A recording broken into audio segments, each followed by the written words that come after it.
At 2:17 a.m., the decimals were wrong. Not loud wrong, whisper wrong. A quiet subtraction in the dark. 0.27 here, 1.13 there, a series of sighs on my bank statement that, together, sounded like a scream. I sat at my kitchen table in Sao Paulo, a widower's kingdom of glass jars and labeled drawers, and watched my life savings bleed by capillary action I couldn't feel. Someone was taking me apart in crumbs, polite as a handkerchief. I am an ex-accountant. Numbers talk to me. When they lie, I hear the accent. These were elegant lies, rounding at odd hours, adrift through neobanks I'd never heard of, masked by descriptions as plain as dishwater, maintenance, service, adjustment. I followed them like footprints in rain. By dawn, I had a name I did not want, Camila. My daughter-in-law.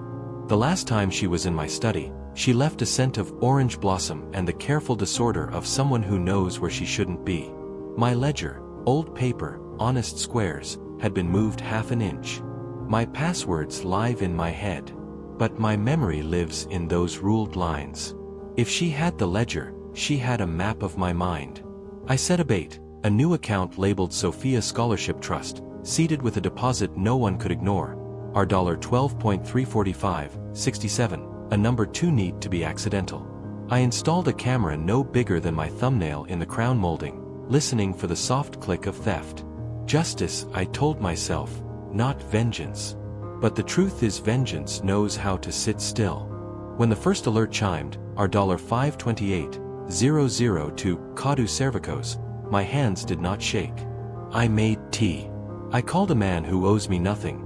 Bruno, a digital forensics analyst with an appetite for ghosts. Follow the crumbs, I said. And, Bruno, be quiet.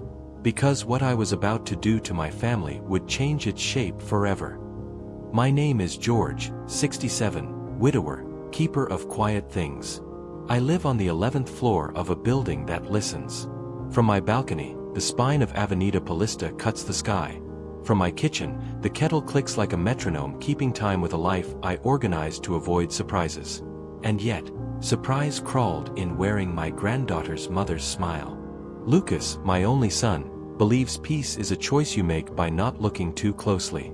Camila believes survival is a skill you sharpen on other people's certainties.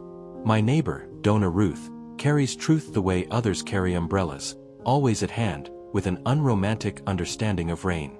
On the day I set my trap, she watered her plants and said, without looking at me, "Whatever you catch, don't let it bite you on the way out."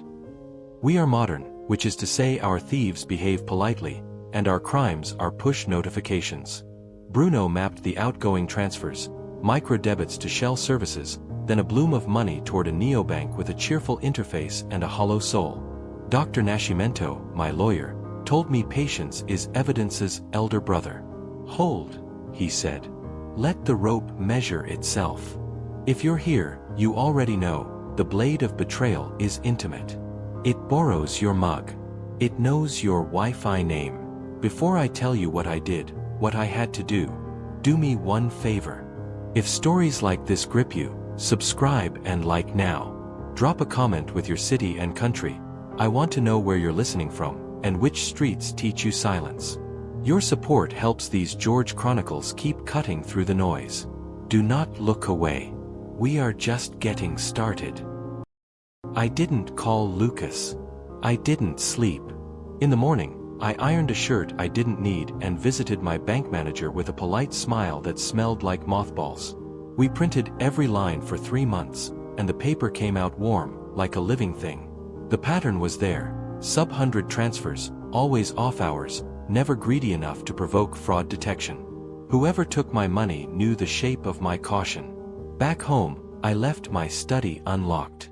I placed my ledger open to a page that meant nothing unless you'd read me for years.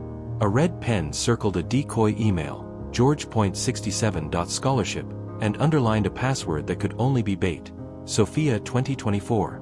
I wrote it in the tidy block letters of a man who wants to be believed. Then I closed the windows just enough that the room would feel private. Traps only work when they are comfortable. Sunday lunch was lasagna and small talk. Camila wore a white dress, the texture of a promise. She laughed at my jokes, asked about my knee, and refilled my water before I asked. Lucas told me about a project deadline, how the city's new underpass would shave 15 minutes off a nightmare. Sophia climbed into my lap and made me a crown out of receipt paper. 3 times, Camila asked to use the bathroom down the hall. None of us blinked. At 2:06 p.m., while the sauce set, my phone vibrated where I'd taped it under the table. Motion in my study. Camera live. The image opened to the crown molding's patient gaze. The door, the ledger, the desk. A figure moved into frame like a careful thought. Orange blossom. White dress. The half-inch of ledger became a full page turned. She glanced at the doorway in a rhythm I recognized. Thief's time, counting heartbeats. She lifted her phone and framed my ledger as if it were a painting she intended to steal later. 3 shots. A pause. Another. Her fingers hovered above the keyboard of my desktop, respectful, like a priest over a relic. She didn't type.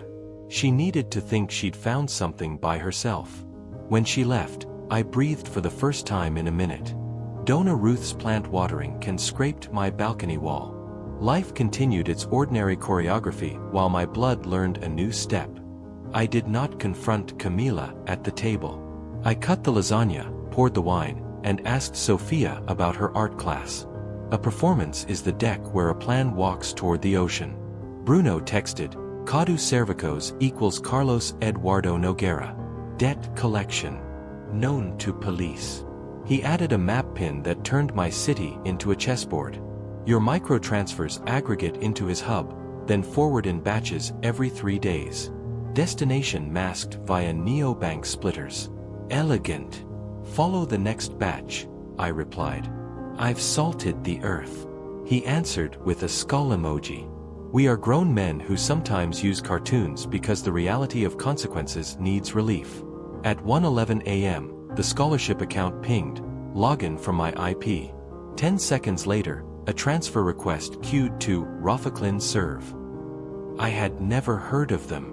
The amount, $1.94200, tasted like a hospital bill. Bruno's tracer script attached itself to the packet like a mosquito that knew Latin. We're on it, he messaged. If they launder to someone real. I walked to my study barefoot. The air still held a hint of Sunday. The ledger lay exactly where I'd left it. My chair, by contrast, held a ghost. I reviewed the camera feed frame by frame until I saw what I had missed while counting heartbeats. A shadow in the hall that didn't belong to Camila, a pause in the light as if a second body had learned my door's language. At 1:14 a.m., the shadow stepped into view, Lucas. He closed the door softly, the way he had as a boy when frightened of storm thunder. He didn't touch the computer. He didn't touch her. He looked at the ledger the way a person watches a mirror when they are not convinced they still exist. He whispered something I replayed a dozen times until the sound separated from the silence. Do it now, my son said, and the night tilted under my feet. By morning, the phrase had been scrubbed of context by coffee and denial. I told myself Lucas might have meant anything. The trap hissed softly. The kettle agreed. I called Dr. Nascimento and spoke in the careful nouns of men who prefer documents to drama. He told me about lawful evidence, chain of custody, and patience with teeth. You're not a vigilante, he said. You're an accountant. Let the math confess. Bruno's map blossomed with a new petal. Rafaclin equals pass-through. 2 hops later, G. Almeida Holdings. The name fell through my body like a stone in a well.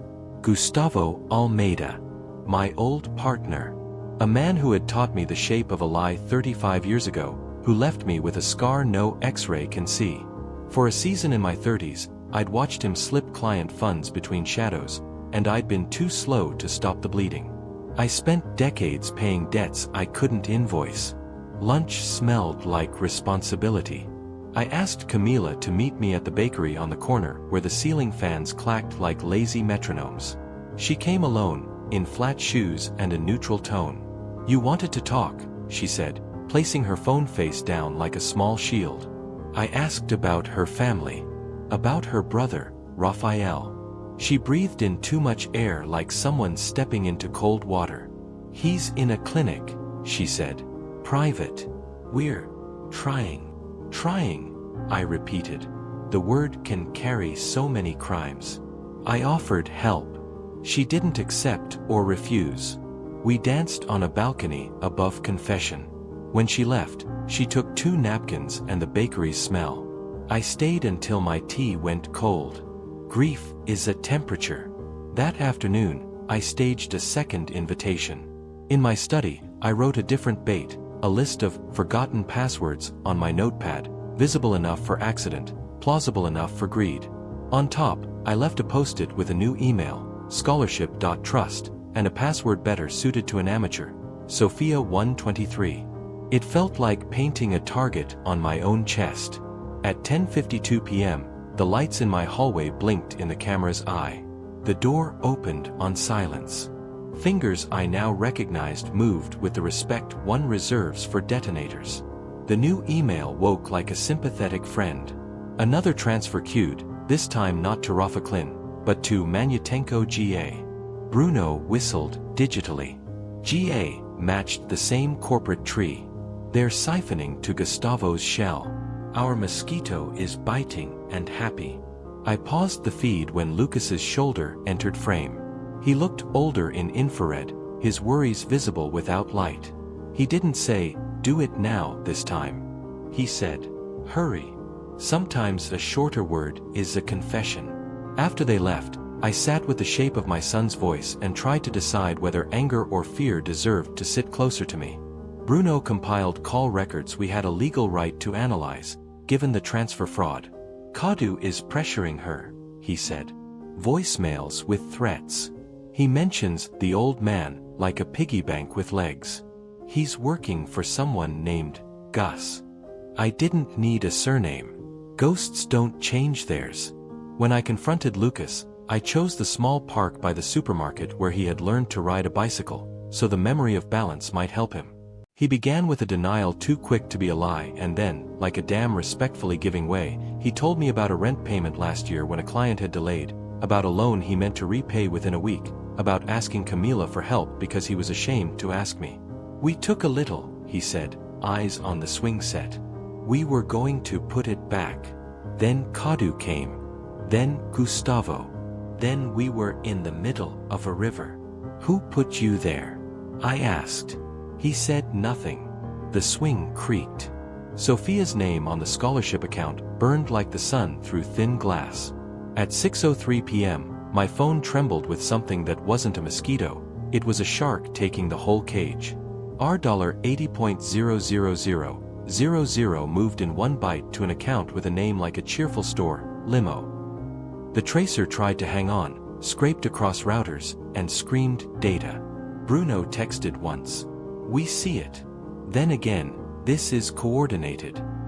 Then a third time that felt like a verdict. The vault is open. Your decoy woke a bigger thief. I stood in my doorway and smelled rain. The city had the decency to darken with me. And somewhere above the street, a man I had once called partner stretched his fingers, anticipating a familiar kind of arithmetic.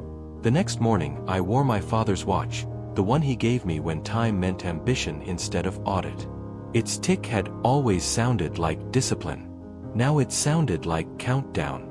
Dr. Nascimento filed for provisional measures, a net ready to drop if we could name the fish.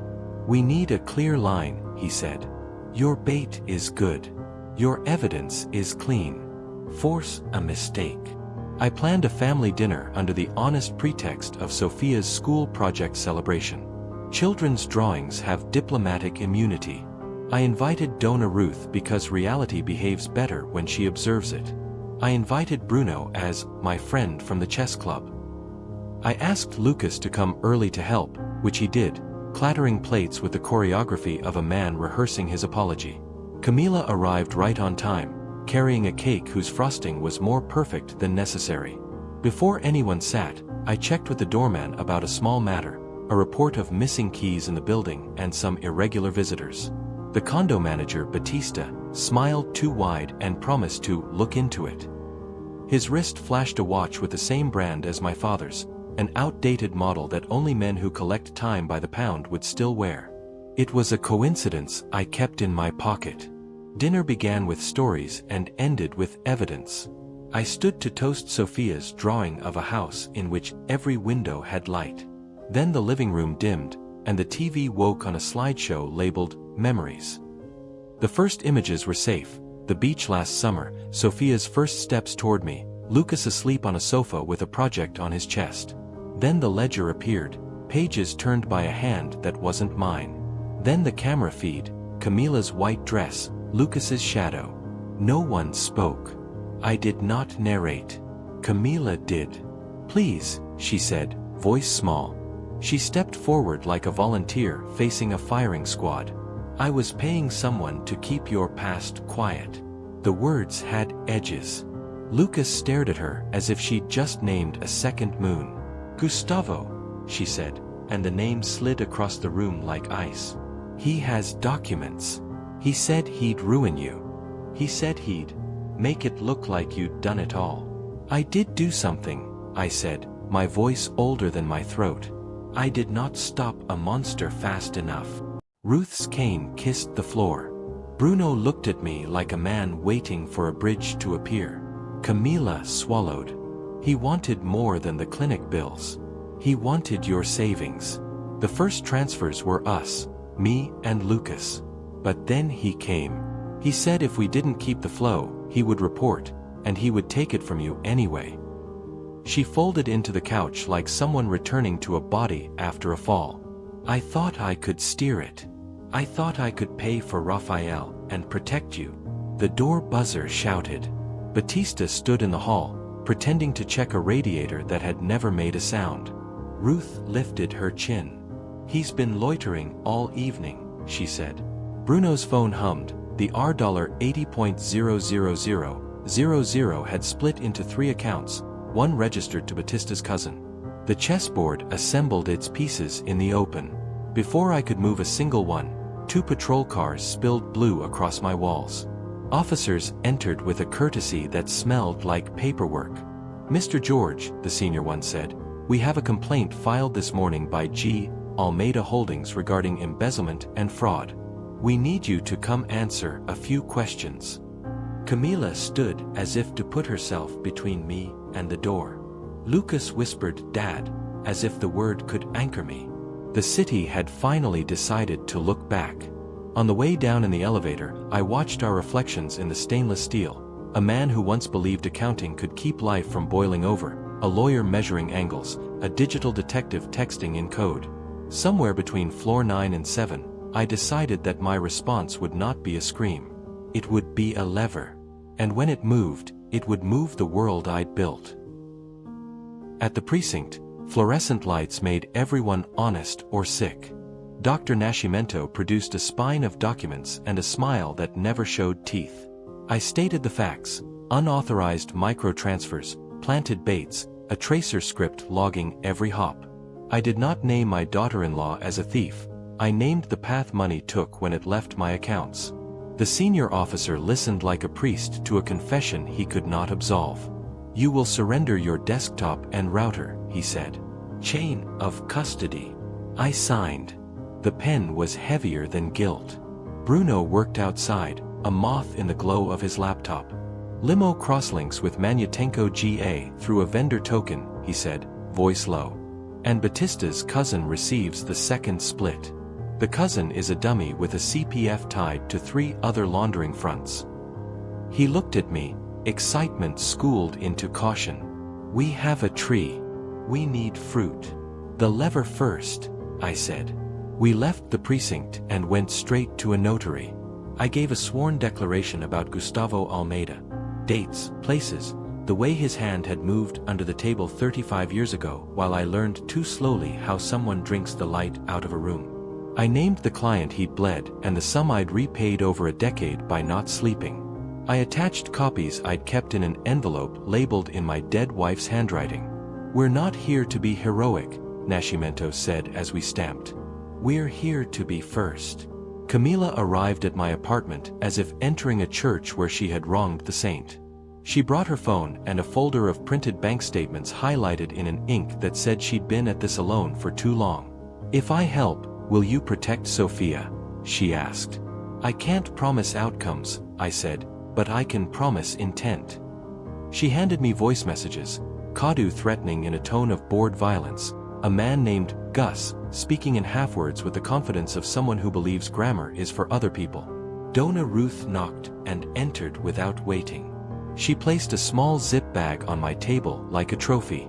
Inside, a sliver of carbon paper with impressions of numbers. "Batista's trash," she said. "He's been making duplicate keys off hours." I heard the machine.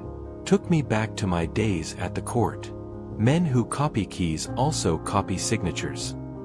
She showed me a photo on her phone, the condo's keylog, entries overwritten in a hand that had learned to imitate itself. We called the Economic Crimes Unit.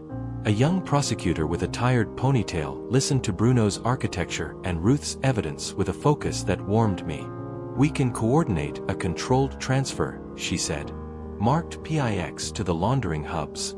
We'll move for provisional freezes the moment the money lands. And if your Gus speaks extortion on tape, we add coercion. But we need him on record, in the act." Camila agreed to a meet. Gus liked public places where privacy pretends to be safety. A co-working downtown, glass walls, the hum of ambition. Bruno prepped a burner phone. Nascimento prepped my soul. "No improvisation," he said. "We plan. We execute. We let the law bite." Lucas arrived pale, his apology unassembled. "Don't go," he said to Camila. "We can figure another way." She looked at him the way one looks at a map of a city that no longer exists. Before we left, Lucas pulled me aside in the hallway where his childhood height still marked the paint. "It was me first," he said, voice made of ground glass. "I asked her. I took the first small amounts when a client delayed. I meant to put it back. Then we were seen. Then Kadu came. Then Gus. I thought I could shield you by standing between you and the lie. I became the lie." The lever in my chest clicked into a new position, still a lever, but with my son under it. We walked into the co-working lobby at 6:58 p.m.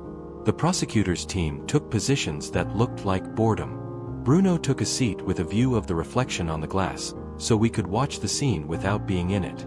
Gus arrived at 7:04, hands clean, watch expensive, charisma like perfume over an unflushed toilet. Batista followed 3 steps behind, sweat already negotiating with his shirt. Kadu took the far seat, eyes scanning exits. Camila sat. She placed the burner phone on the table and said, loud enough for the mic, "The transfers are getting noticed. We have to stop." Gus smiled the smile that sells houses that don't exist. "Then give me the last one," he said. "And I forget you. I forget the old man. I forget everything." He slid a document across, a power of attorney bearing my name, my address, a signature that looked like mine if my hand had been drunk. The prosecutor signaled. The marked PIX flew like a swallow. It hit limo, split to Manutenko GA, then leapt toward a fourth account with a name I knew too well. G. Almeida Holdings. Officers began to move. Gus lifted the POA high as if it were a holy relic. "He authorized," he said, voice triumphant. "You're arresting the wrong man." The senior officer turned toward me, eyes changing temperature. "Mr. George," he said, stepping forward, "you are under arrest for embezzlement and fraud." The lever bucked in my hands, and the world tilted toward the floor. Handcuffs change the way you breathe. They shorten the future into measurable increments. I didn't look at Camila. I looked at the paper that claimed to be me. "Check the notary seal," I said, speaking to the air like a man speaking to a bomb. "The code belongs to a notary who died 2 years ago. The signature is a tracing. Look at the tremor that isn't mine." Bruno was already typing, scraping registries. "He's right," he whispered to the prosecutor. "The seal number is retired. The CPF on the witnessing clerk belongs to a person who never exists on voting rolls." Gus didn't flinch. Desperation makes men literary, he said. Batista looked less like a watchdog and more like a man waiting for an elevator that never comes. Kadu's knee bounced, measuring an escape that had no geometry. The senior officer hesitated. The ponytailed prosecutor stepped in, voice steady. "Hold," she said. "Cuffs off for now. We verify." The metal left my wrists and took with it a layer of skin. Ruth texted me a photo from the building lobby. Batista's cousin trying to swipe in using a master keycard that blinked red. "He's sweating," she wrote. "His courage smells like onions." Bruno, without looking up, sent a silent text to a buzzer that would keep the cousin exactly where he was. Men in plain clothes approached him and asked if he'd like to explain why his account received funds from Limo every third day. Camila spoke, breaking her own bones to do it. She pushed her phone across to the prosecutor, thumbprint already ready. Audio played, Gus coaching her through the story of a consensual loan if anyone asked. Kadu threatening to take Sophia from school for a talk if payment stopped. Batista bragging about a master key night.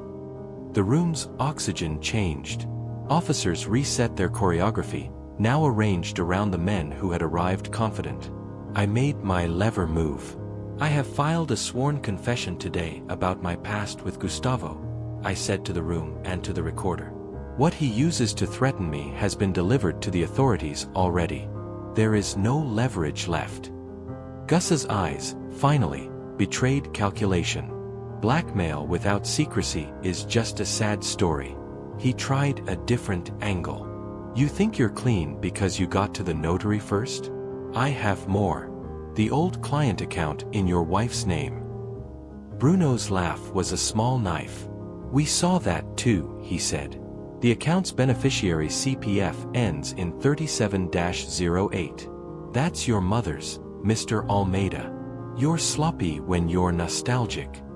For the first time, Gus's face aged. The prosecutor nodded to the senior officer. Papers shuffled. Words like probable cause and freezing orders and search and seizure became small stones thrown across a river we all intended to cross. Batista tried to leave. Ruth blocked his path with her cane back at the building, and two plainclothes officers made his shoulder reconsider staying under his skin. In the co-working, Kadu bolted toward the restroom and met a man with a badge who disliked running. Gus stayed seated, his hands open, the confidence of a chess player who thinks he sees a stalemate. "Without the old man's testimony, you have paperwork," he said. "Paperwork and a sob story." "Paperwork is how we build prisons for men who prefer palaces," Nascimento said, arriving like a verdict. He had filed the freezing orders an hour earlier. They were landing across banks like frost. My bank manager texted me, an image of G. Almeida accounts blinking, indisposable. For a second, I allowed myself the taste of a win. It tasted like metal. Lucas appeared in the doorway, face colorless. He had the look of someone who had tried to sell the future for parts. He walked to me and tried to hand me something, my father's watch. "I can't carry it," he said. "Not until I pay back what I took." He looked at Camila as if asking permission to be forgiven. She did not answer. Forgiveness is a language, and tonight none of us were fluent. The prosecutor turned to Camila. "If you cooperate fully, provide all records, testify, and we recover funds, we can negotiate immunity on the theft and a suspended sentence on accessory charges." Camila nodded like someone agreeing to drink seawater because there is no fresh water left. "Sophia stays with me," she said. "Sophia stays with her grandfather," I said at the same time. We looked at each other and realized a new war had been born inside the old one. Gus smiled, a final act of theater. "You moved your lever, George," he said as officers took his arms. "Be careful who it crushes." His eyes slid to Lucas, then to Camila, and finally to me. He walked out like a king doing community service. As the door closed, the city's hum returned, ordinary and terrible. The cliff between us remained. Outside, rain cleaned the street without making it clean. The calls began. Other residents, other elders, other small thefts that had felt like forgetfulness and were, in fact, cranes lifting roofs. The prosecutor's office would need statements. The banks would need apportioning orders. The story would need telling. I went home, past the place on the hallway wall where Lucas had been a meter high, and felt the lever's weight settle in my hands. It had moved the world. Now I had to live in the world it made. Gustavo did not go gently. He filed appeals that read like songs about himself. He hired men whose suits cost more than my first car. But paperwork is patient. The forged POA died under a magnifying lens. The money trail drew a picture even his lawyers couldn't unsee. Batista traded his keys for a deal. Cadu cried and named names. Funds began to return not like a flood but like rain in a drought. Unexpected, precise, enough to grow something. I made good on my devastations. I altered my will in a notary's quiet room. Sophia's trust was formalized beyond reach. Lucas's portion suspended behind a wall called restitution. Camila's name moved from heir to witness. I revoked every power of attorney like shedding skin. I called a meeting of the building's elders and showed them how to guard their decimals, how to hear the accent when numbers lie. And then, because the lever had crushed more than I wanted, I did something harder. I forgave what could be forgiven. Not with words, those are cheap, but with the labor of staying. The night the last freeze order landed, I sat with Lucas on the balcony as the city stitched itself to sleep. I was supposed to protect you, I said. You did, he answered, and the words hurt. Camila began therapy, then community service, then a job in a clinic where money is counted in breaths. Sophia drew a new house with fewer windows and more trees. My superaceo was not a triumphal march but a discipline. To face the truth first, to own the part that was mine, to build, ledger by ledger, a trust no thief can steal.